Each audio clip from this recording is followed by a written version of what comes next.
Hi everyone, little first stage video of this Raspberry Pi tablet, well, media device, whatever you want to call it, I'm making. Yeah, so I've got a few different projects. I've got hardware I'm going to mix together. So for audio, I've got this old thing, that's a lithium polymer 4S battery, so it's 12, 16 volt sort of thing. And then I've got these Dell speaker, computer Dell speakers, and a little amplifier circuit board out of there. It's got a heat sink on the amplifier chip there, little copper thing. So that's the audio, and that'll also power the whole thing as well. I've got a 5 volt regulator chip down in there. You can't really see it, but yeah, that was to run some USB power output for charging phones out of this module, or whatever project. And it's also got a 12 volt regulator that I'll use for the screen. So here's the screen. It's an old touch screen. I haven't got it hooked up at the moment, but this is running Kodi, which is the continuation from Xbox Media Center for Raspberry Pi. I'm not sure if it's exclusive to Raspberry Pi or if it's just a Linux or Unix thing. Linux, right? Yeah.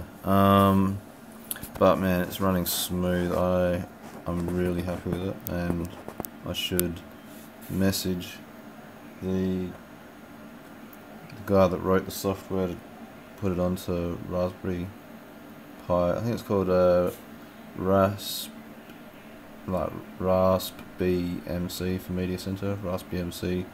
This is the Kodi version, which is quite new. Yeah, so as you can see, it's pretty smooth. I've got a wireless keyboard hooked up to the Raspberry Pi.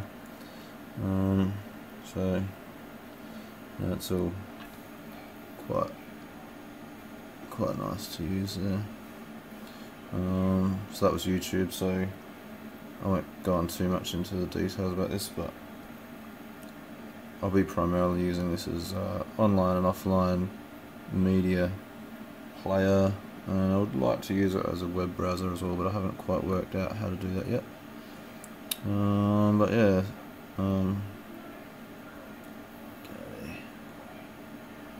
yeah, anyway, I didn't want to go into too much detail of this, but that's the YouTube part of the Kodi application or operating system, the GUI. Yeah, so that's 10-inch. There's something to compare it to. There's my digital caliper there, so yeah. I've got this nice Microsoft wireless keyboard, a little trackpad. For some reason there's a weird delay with the trackpad, but the keys, there's no delay.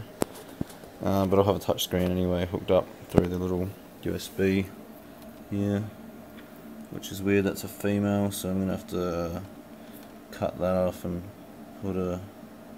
Oh, by the way, I'm going to gut this whole thing. I've got to go back to the start of what I'm talking about here. So, basically, yeah, I'm going to jam all this stuff into one container or package or whatever you want to call it. So, that whole screen and a couple of circuit boards there all has to get hooked up. Got a couple of sheets of acrylic. This is my general layout. So screen, it's going to go in the middle there, speakers up outside here and here, cut this bottom bit off, and then jam all that in behind here. Another piece of plastic on this side. I've got the 3mm by 25mm standoff, so that'll go around the edge and hold it together like a sandwich. And then a piece of wood around the outside, which I'll drill some holes through for air so that it doesn't overheat. And little Raspberry Pi's over here doing its thing with the 32 gig SD card. I've got the camera module there as well. I don't know, I guess I'll keep that in there. I'll probably try and set that up so it's aiming forwards.